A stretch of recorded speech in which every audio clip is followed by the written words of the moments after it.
नमस्कार। ज्वेलरी की बिजनेस में ना अक्सर एक बड़ा सवाल दिमाग में घूमता है जी।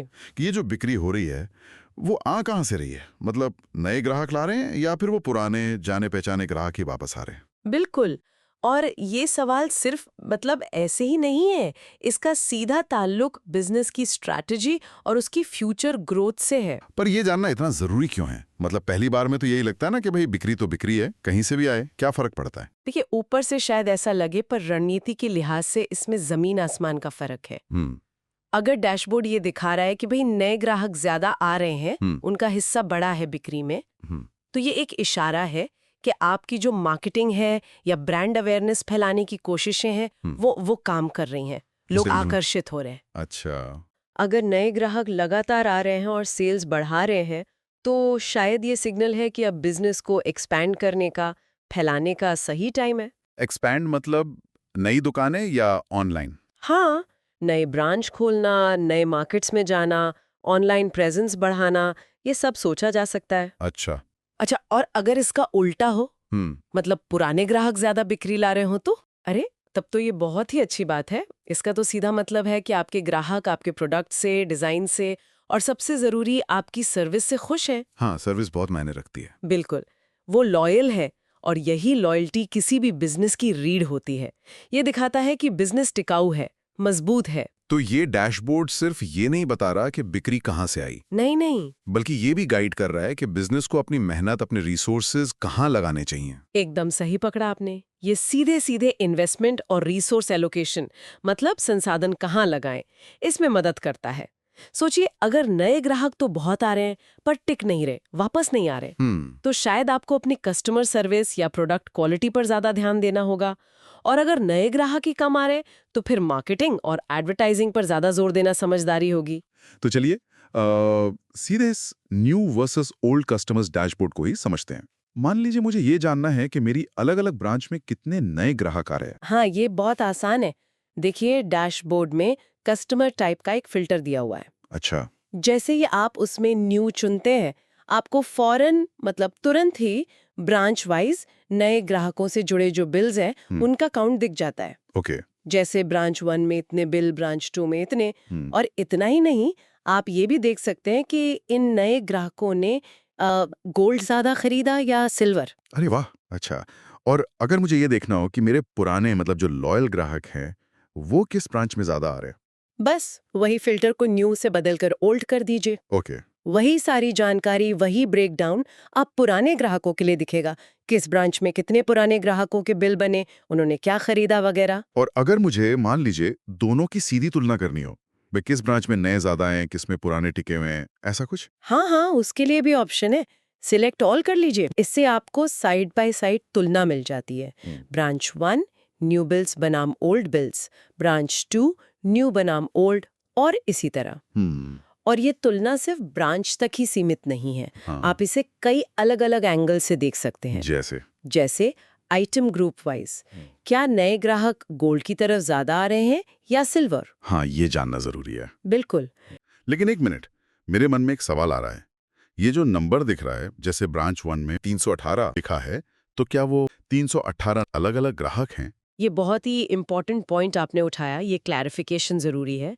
ये डैशबोर्ड कस्टमर्स की गिनती नहीं है, ये बिल्स की गिनती है। मतलब ये बिल काउंट है। अच्छा, बिल काउंट, कस्टमर काउंट नहीं। हाँ, एक ही कस्टमर के उस पीरियड में मान लीजिए 2 या 3 बिल भी हो सकते हैं, वो सारे यहाँ काउंट होंगे। समझ गया। ये जानना तो बहुत जरूरी था।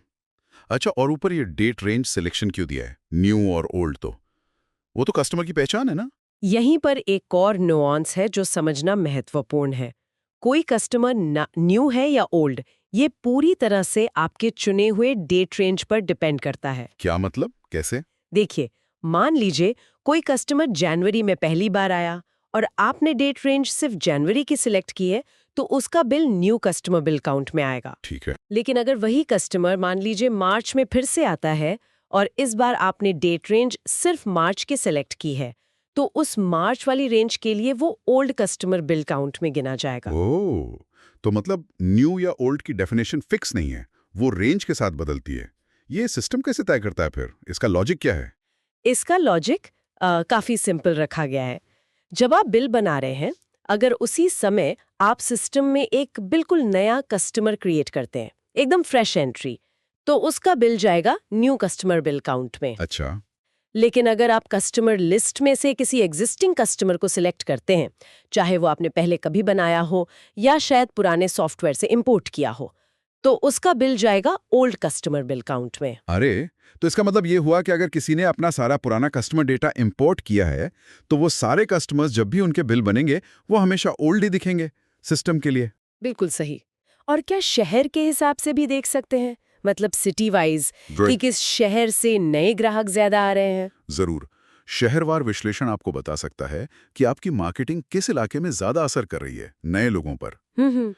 अगर आप देख रहे हैं कि किसी छोटे शहर से अचानक न्यू बिल्स बढ़ गए हैं, तो हो सकता है ये आपके बिजनेस की बढ़ती पहुंच का संकेत हो, या शायद वहां कोई लोकल कॉम्पिटिटर कमजोर हुआ हो, है ना?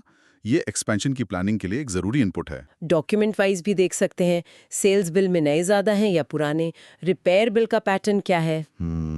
और क्या हम ये भी देख सकते हैं कि समय के साथ ये ट्रेंड्स कैसे बदल रहे हैं? जरूर, जरूर। मंथ वाइज और ईयर वाइज चार्ट्स इसीलिए हैं। इनमें आप new versus old customer bill counts के ट्रेंड्स देख सकते हैं। क्या किसी खास महीने में न्यू बिल एकदम से बढ़ जाते हैं, या साल दर साल ओल्ड कस्टमर बिलिंग बढ़ रही है? इससे आपको सीजनल पैटर्न और ओवरऑल ग्रोथ ट्रेंड समझ आता है।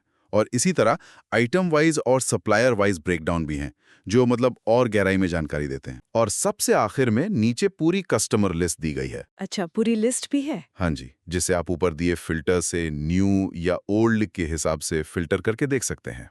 कमाल है। तो मतलब कुल मिलाकर निचोड़ क्या निकला इस सबका, आखिरी संदेश क्या है? देखिए, सबसे अहम बात जो बार बार सामने आती है वो है संतुलन, बैलेंस। संतुलन। हाँ, एक कामयाब ज्वेलरी बिजनेस वही है जो नए ग्राहकों को आकर्षित करने और पुराने ग्राहकों को बनाए रखने, इन दोनों के बीच एक सही तालमेल, एक सही संतुलन बनाता है। अच्छा। एक के बिना दूसरा अधूरा है। ये एक गाड़ी के दो पहियों की तरह है। सही बात है।